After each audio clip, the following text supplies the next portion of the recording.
For sure. It's actually just something that's required. So I told him, you're doing something. well, I'll be here through May, complete the school cycle and all that For stuff. And then example, we'll make the move. when I do asset forfeiture. For sure. We're going on a And I'll still be here. I mean, my job is still here. I'm just gonna be remote. For their drugs. So I'll still be Oh, here okay. 1 week out of the month. Drugs. Okay. Was it the Um, first or the third week out of the month you're gonna be here? Neither. The second. or whatever it was.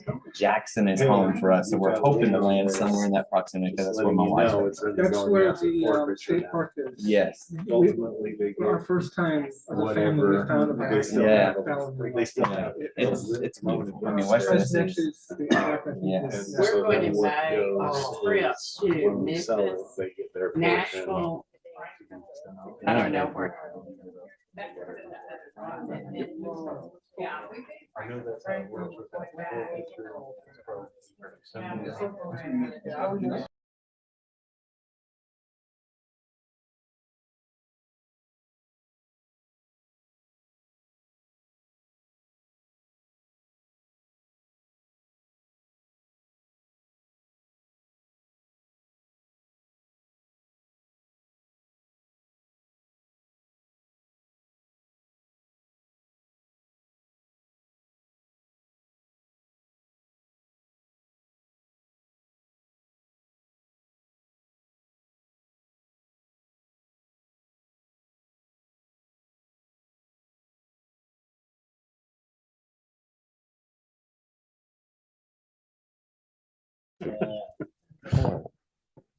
It's on the bottom actually.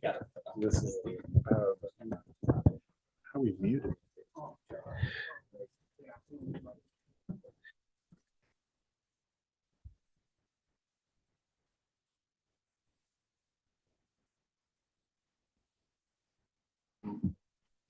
That all worked out. That was good.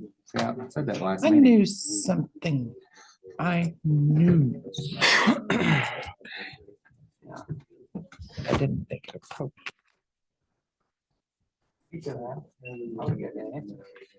I know you would have, but it wasn't.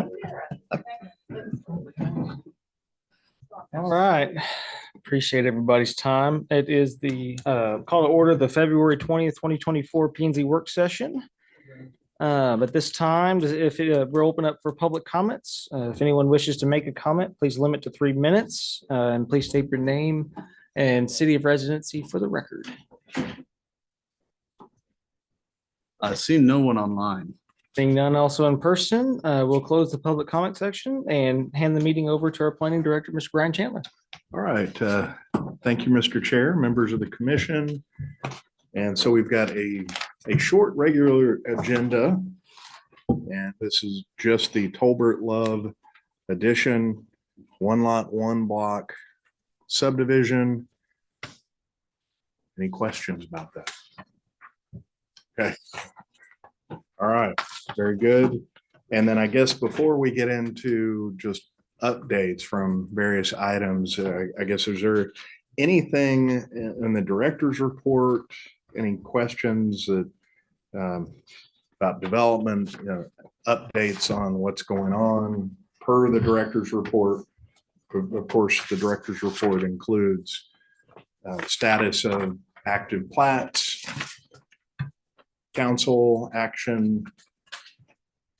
Brian, we had the opportunity to sit in with the developers for Kegley, all that situation. Where are we at? What's the timing? Kind of what's next Yeah, steps? great. All that, Jeff. Great question. And so if y'all remember the mixed use, the various housing type mixed use project on the west side of Kegley that you all unanimously recommended disapproval of. Well, they certainly took note of that and withdrew that request and have submitted a just pure single family 1 request, not the multifamily, not townhomes, not duplexes, in addition to single family. So that the timing of that, March Kegley. 18th. okay, The site plan, like Brian said, it's single family. It's about 92 acres. They're showing the same road thoroughfare plan that they'd previously showed. So we will reuse a lot of the same conditions in terms of the connectivity and density, including the comments. And I think it was Chair Marshall that made about not just having the two entrances, but that those two entrances are interconnected. We'll incorporate that, that certainly heard y'all loud and clear during the first public hearing. I know Greg Rhodes was in that little sit-in meeting. Was Derek Martin there for any other? Local members? Derek was out of town. I Okay. think he was able to maybe participate virtually for part of it or No, Okay, he was at provided- a, He was on there virtually. Okay. oh, was he? Okay, I wasn't able to monitor. Okay. I guess what was their feedback? What was their temperature on it? Well, I coming think back the SF1? overall feedback was much more positive just about the single family one. Yep.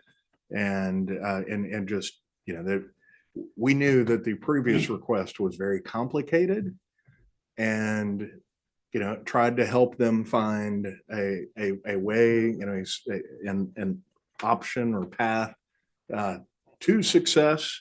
But ultimately it was just, there were too many questions, we understand, in terms of if this, then this. And so it's much more straightforward and easier to understand and not as conditioned upon, well, if this, then that kind of a scenario. So, And it wasn't the entire 150 or 135, whatever it was a smaller portion. that's right. So. But the question, and I'm sure we'll get into this more, but we've got plenty of time. Yeah.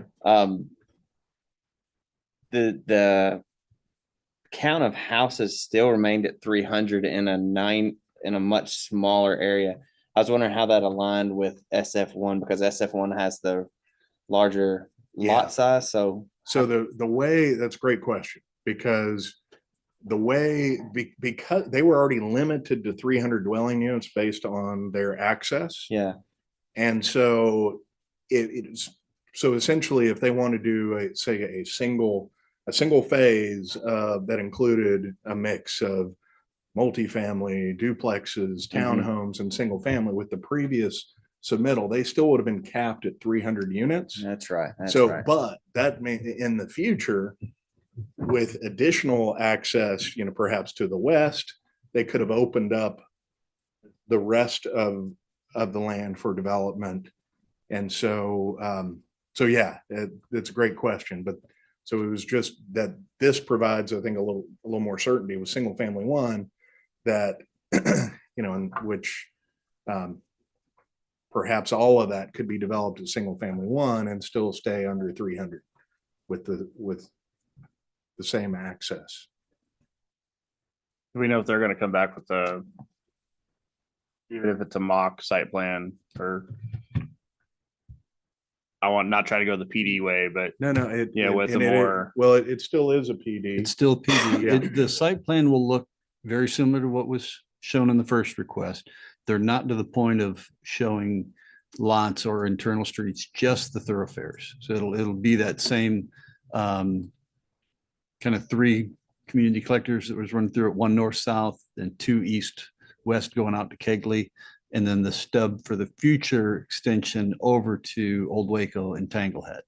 And like Brian said, that connection across the property south of Walmart, that's going to enable the density to increase here, but it's also going to give that development the additional outlets it needs. So yeah, I think to answer your question overall, Commissioner Weaver, that with, on that same 99 acres, if they were able to get additional access to the west and they could potentially have twice the number of dwelling units as they would with the single family one. So, so They're it only was coming capped. back and showing that one section is single family one. If there was another connection, they would have to come back and rezone the other That's right. portions that aren't. That's right. connected. That's correct. Yeah. Okay. So much simpler. And with the thought from the feedback from across the road, let's say it that way. Oh. Is there any thought of maybe making, obviously not just going with the minimum lot size, is there any feedback as to, can we make it a little larger so that they are more in line with what's across the street? Was there any conversation around that before? Because I wasn't able to stay the No. entire time, but I mean, I think I think Yeah, they go ahead, wanted to see that it was going to be comparable or at least compatible. Sure. That Oh, yeah, that single was family 100%, homes with yeah. single family homes, whether the lots are a little bit larger or smaller, I think they were accepting Got that it. that was the case, compared to multifamily. They Or just compared didn't to feel, single family two or Two, single that's family correct. three. And so for single family one, that's a minimum lot size of 7,500. You go to two, then that's 5,000 square Right. feet. SF3, 4,000 square feet. So essentially ends up being almost half the density for single family one than if they had gone single family three. So I 100%. think the Wildflower residents were, I think, more accepting of that than, a dense single family product. Brian, I would add the one thing that came up, and I've heard it from this commission and other folks too, was that the density is preceding the infrastructure, that they would prefer seeing the infrastructure, the roads and any other utilities would come in first. They would support the density. I just don't know that that's always going to be the case. There's a lot of developments where the developer themselves are the ones that construct that infrastructure. You know when Kegley's supposed to start back up again? If we have a slide for that, but I don't know that the contract has been awarded. Is it gonna be? I mean, I'm assuming Old Waco's still gonna be going when Kegley starts. So we're gonna be taking two major sections hitting the interstate from the west side. So you'll either have to go Through Wildflower. 317 through Belton or the loop as primary means. And of course they do the same thing like they did last time with Kegley. They're gonna completely shut it down. At least Old Waco you can kind of get through still, but Yes. I never had issues with apartments. My thing was on. I don't think they will support that. Question for you, Jason. On that slide, I think you said that Kegley could take 12 to 24,000 daily trips, I believe is what I recall that being. Yeah, per the comp plan, minor arterial, 2 lanes, 12,000, 4 lanes, 24,000. Those are kind of templated numbers, So but that's the general. And we were at, with the addition of the traffic. And again, you're asking me to remember a slide from a couple weeks ago. sure. It was under 10, but it was when you started adding, all the other development around and assuming that, if Kegley is improved and opened, that traffic's going to choose to go that way versus say Old Waco. But these next phases of Kegley it may have the center turn lane, but for all intents and purposes, it's still just a 2-lane road. Right. And the 2-lane gives you some boost because you can at least pull out of the traffic flow and wait for your left turn, as opposed to stopping Right. in the lane. And that's what we say with the comp plan numbers, between 12,000 and 24,000, to really get the capacity, I sat down with some engineers one time, it'll make your head spin. They look at slopes and curves and the lane width and. When this comes back through, can you repurpose that slide with the new density? Yes, sir. That's a guarantee. I think there's some caveat to be had around that, Derek, as well, is if Kegley was in operable shape of a normal arterial, because right now, for That's sure, it. it's not, it's That's That, it. But also, in bad shape. we were just north of 10,000. I don't know if that included the townhouses we've already approved off Kegley It that did. are just south. That Yeah, did it include did. that, It did. and that included Pepper Creek, Village of Pepper Yes. Creek. Yep. Okay. Yep. Never mind then. But I mean, to Great the question, point, it pretty much, it's going to put that road at capacity. Right. well, it's also, I mean, you say minor arterial, is minor arterial that, like, what designates that? Because I know you told us, but I mean, this one connects to 35. That's gonna Right. be, it's gonna be much more used in a minor Right. arterial, in my opinion. Right. So And so- typically, and I'll try to, I mean, Brian, we got time. Oh, I yeah. don't need to give a whole No. class on function classification. But the general rule is that as you come out of the neighborhoods, you feed on to different classifications of roads, and each classification provides a link to the next higher classification.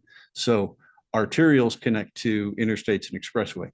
Collectors connect to arterials. Neighborhood collectors connect to community collectors. Local streets should connect to either of those collectors. Now that's the general rule, but in reality, a lot of times you'll have local streets that connect directly to an arterial. We've got plenty of local streets that connect right to the frontage road of I-35. So it's not, it's not a hard and fast or a perfect system by any stretch. But I think what's important to note, and we talked a little bit about this at that meeting, is that while it functions as a minor arterial, it's really, even when it's finished, it'll be built more as a community collector. Right. And the main reasons for that were budget, because the soils, are so unstable, which is the reason it's a roller coaster now. So it had to rebuild everything, scrape it, put down new engineered base that won't shift like it currently does to prevent that in the future. But the cost, of course, goes way up.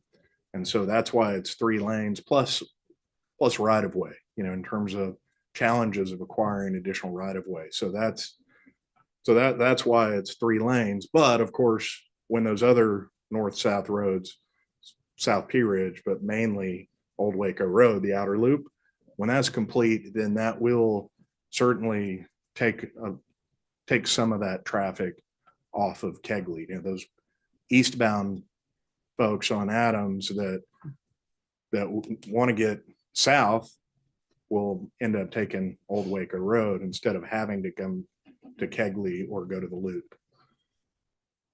So Till they hit that light, and then they're not gonna want to go there. yeah. Every day. I'll add one other thing, and this was really peeling up to the 100,000 foot level. There was a lot of complaints that if you approve the townhome, multifamily, single family for that zoning, then you're just going to allow more cut through traffic through Wildflower, because every time I-35 has an accident and causes stoppage, all that traffic comes through Wildflower. Whether the applicant for that development had any control of what happens on I-35, is a separate question. But TxDOT is moving forward with plans to widen I-35 where it's going to run concurrently with I-14 between Belton and Temple. So that's going to get an extra lane in each direction on the midway section. Then there's going to be direct connect free flow ramps at Loop 363. So that's going to smooth the traffic flow, because they won't have to get on the frontage road, pull off, wait for the light, turn onto the frontage road. Hopefully you can get down to the on-ramp to get on I-35 before midway, turns into a parking lot. So if you add capacity and add those free flow connections, that's going to allow that traffic to move through there. I'm not saying that 35 will never be a parking lot again, because the newspaper's here. I know I'll be quoted. What I'm saying is, having that additional capacity, having those direct connect ramps to allow 14 and 35 to run concurrently, and then 14 will split off and head over towards Rogers on 363 and 190. The idea is that it's going to reduce the stoppages. It's going to provide more capacity that traffic can keep moving, can move around the accidents. Doesn't have to get on the frontage road and wait at the signal, because all that delay causes backups. Backups can cause accidents. Accidents cause further backups, and it becomes a vicious cycle. So the idea is that having these additional capacity, added capacity facilities on 35 and 14 from Belton going out towards Rogers is going to minimize those stoppages, minimize that, let me detour and shortcut and go cross-country navigating through the golf course and the neighborhoods and down Kegley and however else we try to get between Temple and Belton when I-35 does inevitably turn into a parking lot. If there's a way to summarize what you said without having to say all that again for that next appointment, I think would be beneficial for the residents to see what that could look like, so they don't just receive it as, oh, you're just going to push this through and they're still going to be coming through Wildflower. If they can have vision of what's next, Sure. maybe that could help as well, Jason. I'm not telling you what to do. I'm just giving you thought process of kind of where my brain goes to off some of those questions or thoughts. I can look, I haven't seen any exhibits for, say, what the direct ramps would look like at the loop. But maybe to your point, maybe we can look at other areas, Waco or other urban areas where there is a state loop and an interstate, and there's been ramps added, that it could look something like this, some type of cloverleaf flyover bridge.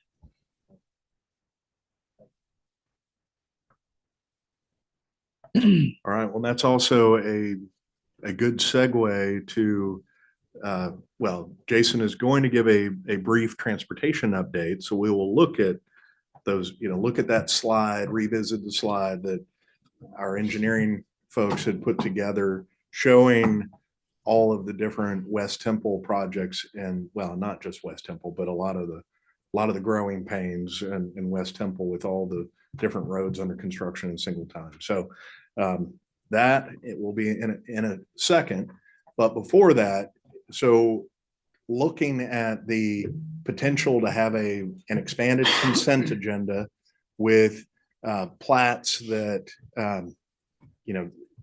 maybe you don't need to see in a full presentation, but still including full staff reports. That is the question. The answer is going to come with our discussion, and that discussion may not be over today. It's just simply a question by staff to say, look, should we pose the question of P&Z of having an expanded consent agenda similar to city council? And so, of course, we started with Kyle, and he said, yes, that can be done. And so we as staff have asked the questions and you all wanted us to bring back some examples. So that's what we've done. But, still in terms of, a full presentation for, preliminary plats still, UDC exception plats, because those don't meet the standards, and those do have to go to council, and they still have to be presented at council. So, you all should see those as well. Phased plats that differ from the preliminary plat that was approved, still having a full presentation, not proposing really change anything on those, but once again, it's just a question at this point to you all. And so what we would look at, this set of 3 examples is what staff had come up with, that no presentation, or maybe it's a modified presentation, recognizing that it's not necessarily one size fits all. There may be some of these that should have a full presentation, and I'll show you an example of what one of those is.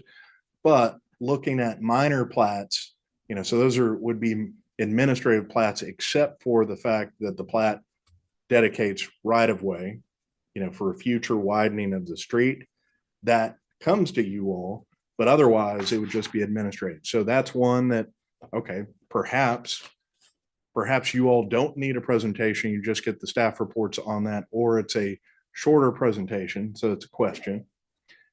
Also minor plats with expansion of public infrastructure. So different than expansion of street right of way, which of course triggers it, but also an expansion of public sewer or public sewer lines, sewer mains that, or water lines that are, public, that would also trigger you all to see those.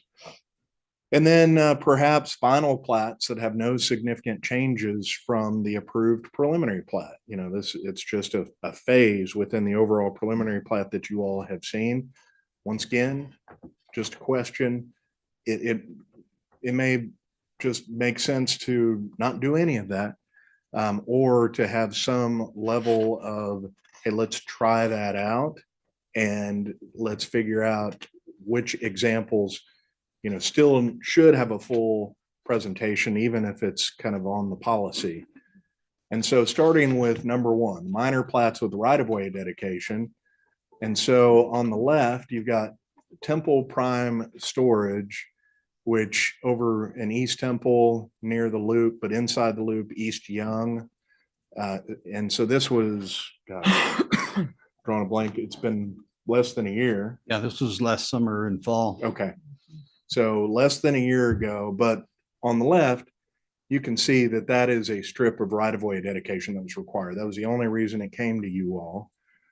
And then the one on the right, which is actually the one on your agenda today, Tolbert Love Edition. And there's a strip of right-of-way required to be dedicated along Little Flock Road. And so that's also a question of, well, let's just say y'all wanted this to be on consent. Okay, well, you come to the meeting and you just approve consent agenda. I mean, in that case, maybe we'd just pull it to have a discussion, just so that you're not here approving a consent agenda. I mean, it could be situational. So looking at the number 2 example, minor plats with expansion of public infrastructure. And so this is the Temple Independent School District Blackland Edition. So their new school site, a 2-lot, 1 block, 2-lot subdivision.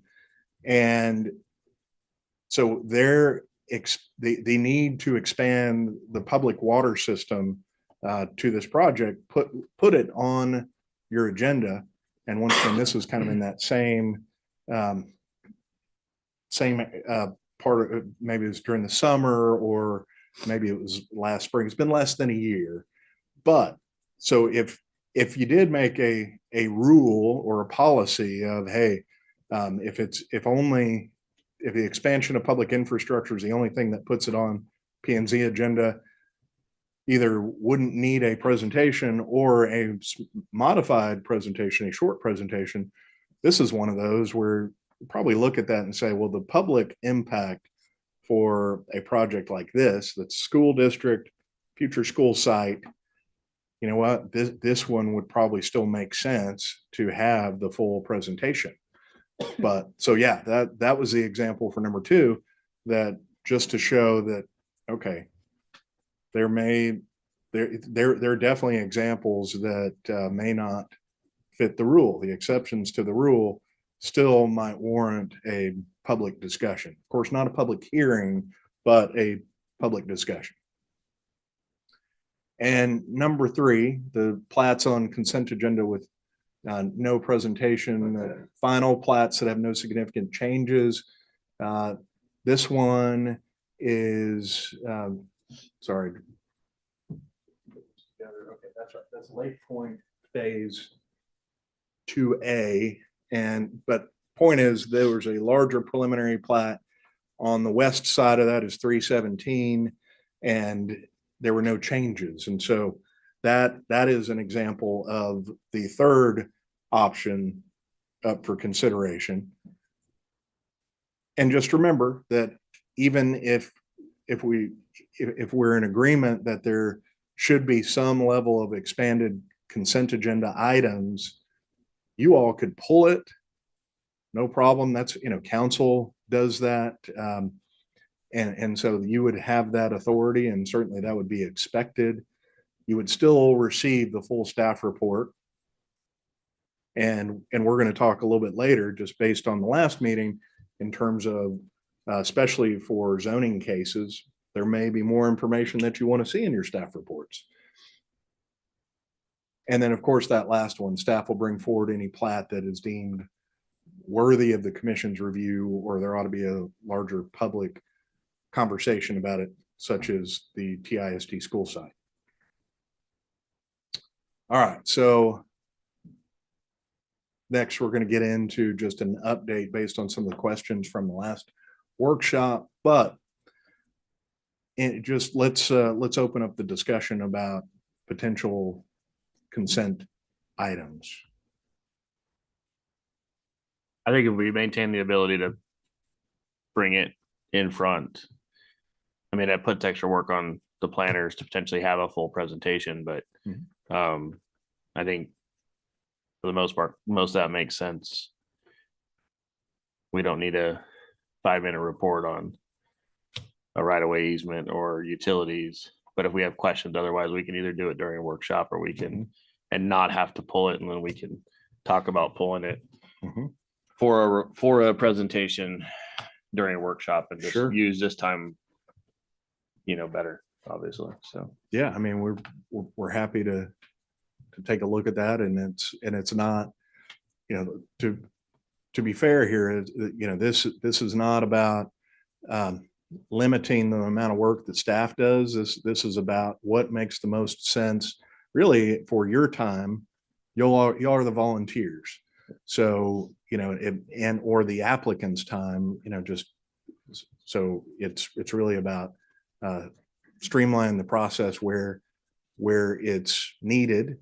If there are some trade-offs of, hey, if you all wanted a shorter presentation, or if we knew that, hey, this is going to be on consent and we have a shorter presentation prepared, there are some trade-offs to where we can say we can spend more time on the others. But either way, whatever you all want to do, we'll be happy to do that.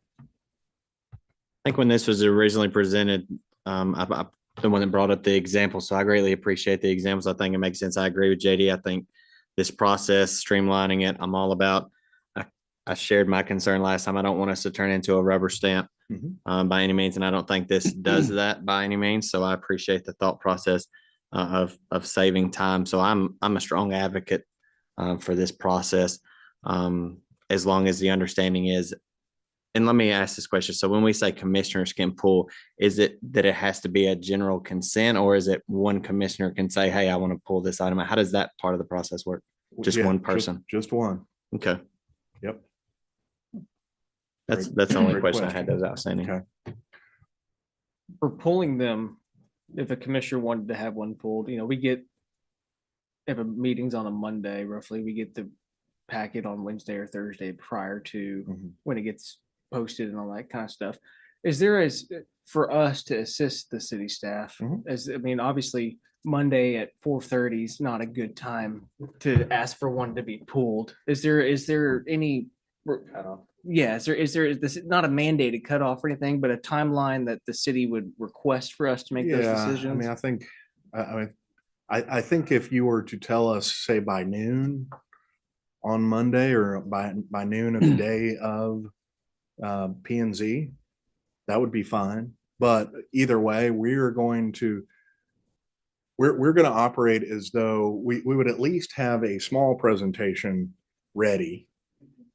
And so, regardless, because, hey, you all, when you get together and during the workshop, that discussion may just suggest to you that, okay, yeah, there's more to this that I hadn't thought about, and let's pull it. So I would say, as a courtesy, by noon of the day of the meeting, if you wanted to pull it, that'd be great to have the heads up. But otherwise, we'd have the default of, most consent items would have a short presentation ready and available, or there's something on consent that we're not as sure about, like that TISD meeting, or plat, where we probably have a full presentation ready for that, or just don't put it on consent at all. So I think it would just require a little more discussion to say, okay, let's try it.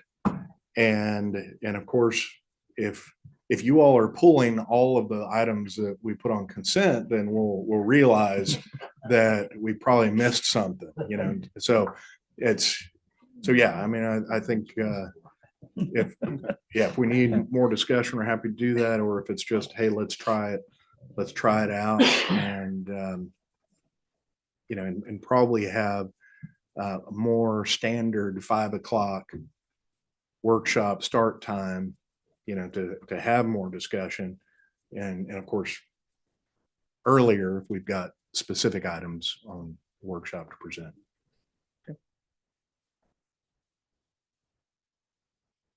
So what do you need from us tonight, Brian? Well, are you all okay with us trying this consent approach? Yeah. Do we have to make a motion or anything like that, or reporting back? How do we? I don't think it's noticed for Yeah. motion. It's just a workshop to discuss. Head Okay. nods. So we just basically need a direction that everybody's generally okay. Okay, all right. We'll try it out. Okay. And so we'll the other items on the workshop, we'll present at the next meeting if that's okay. But basically, just it includes transportation updates, implementing the 3-minute timer, especially for really just for rezonings where we have a bunch of people show up. And that's okay, Jason. We don't need to show them, but Jason's he's got a timer. And then other items that you'd want us to include in the staff reports, and then presentations, the easy one in terms of can presentations be sent to you all earlier? They could, but at this point, it's not really feasible. So what we would like to make sure of is that we're including in the staff reports, all the information that you need. And so I think let's continue that conversation at the next workshop, if that's all right. All right. Sounds good. Thank you. Thank you, Mr. Chandler. Gonna ask for volunteers, the first for the invocation. Yeah, I'll do the invocation. Bride for the pledge. And now we're going to hear from Mrs. Gover regarding affidavits. Commissioners, for the record, no affidavits to abstain have been received for this meeting. This is correct. And I like the new on the days of meetings, because affidavits to abstain are actually due by noon also. Okay, perfect. That's good. And having no further business on the workshop, we will close the work session at 5:34. And we'll move on into calling to order the February 2024 Planning and Zoning regular meeting at 5:34. Mrs. Gover, may we have a roll, please? Yes, good evening and welcome to the February 20th, 2024 Planning and Zoning Open Session Meeting. Commissioners, please stay present if in attendance this evening. Commissioner Morales. Present. Commissioner Walker. Present. Commissioner Jurasic. Let the record show Commissioner Jurasic is not present. Commissioner Krause. Present. Commissioner Weaver. Present. Commissioner Jeans. Present. Commissioner Carney. Present. Vice Chair McBride. Present. Chair Marshall. Present. For the record, a quorum is present with 8 commissioners in attendance. Thank you. Thank you, Kathy. You're welcome. And now, please stand as Commissioner Weaver leads us in the pledge, followed by Commissioner McBride with the, Commissioner Weaver with the invocation. I followed by like it the Commissioner other way. McBride with the pledge. All right, join me in prayer. Dear Lord, we thank you for this opportunity to come again to do the business of this great city we call home. We pray that you'll just go before us, lead us and guide us, and let everything we do be to your honor and your glory. In Jesus' name we pray. Amen. Pledge allegiance to the flag of the United States of America and to the republic for which it stands, one nation, under God, indivisible, with liberty and justice for all. Thank you. Now we're going to confirm the meeting agenda items. Commissioners, are there any questions or comments?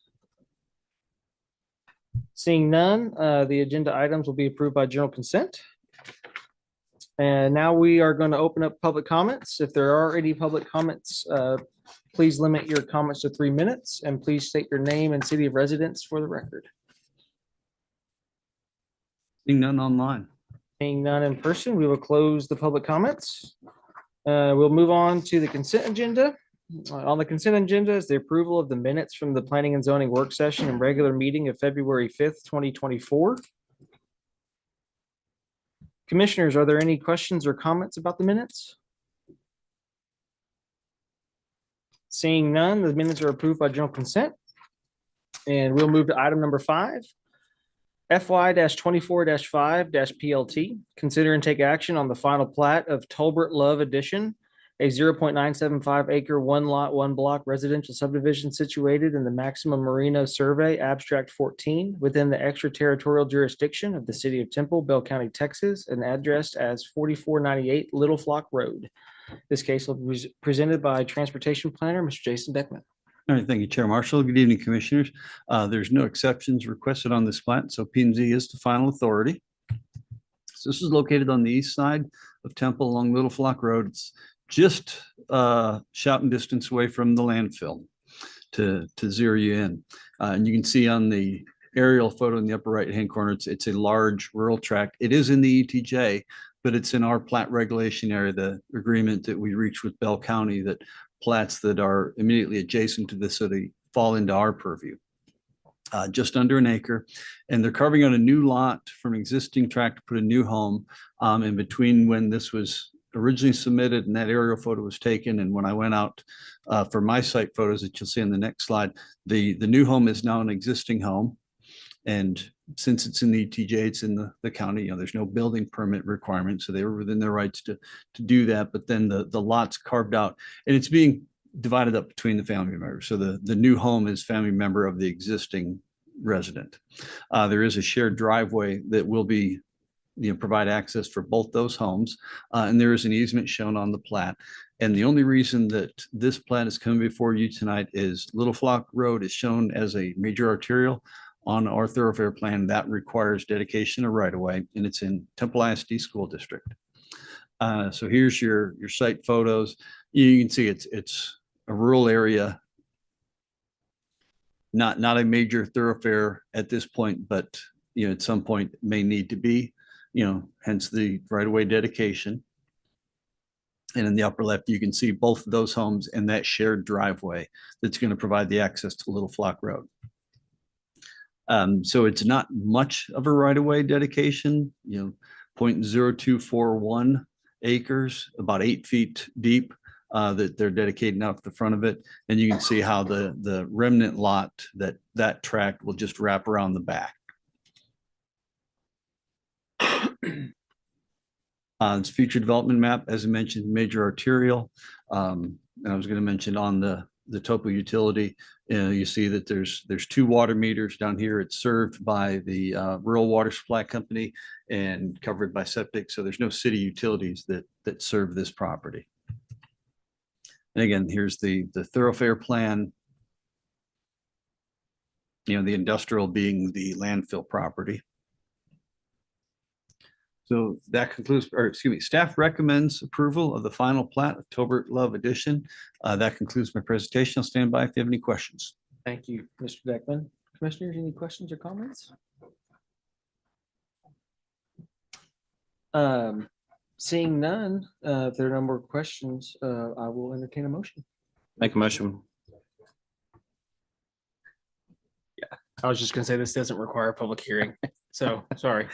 I got a motion by Commissioner Weaver for approval as presented, and the second was that Mrs. Morales? Perfect, and a second by Commissioner Morales. Maybe have a vote, please? Yes, Commissioner Morales, Aye. Commissioner Walker, Aye. Commissioner Krause, Aye. Commissioner Weaver, Aye. Commissioner Jean, Aye. Commissioner Carney, Aye. Vice Chair McBride, Aye. Chair Marshall. Aye. The vote is unanimous and the motion carries. Thank you, Kathy. You're And welcome. Having no further business, we will conclude the meeting at 5:40. Thank you, everybody. Everybody have a good evening.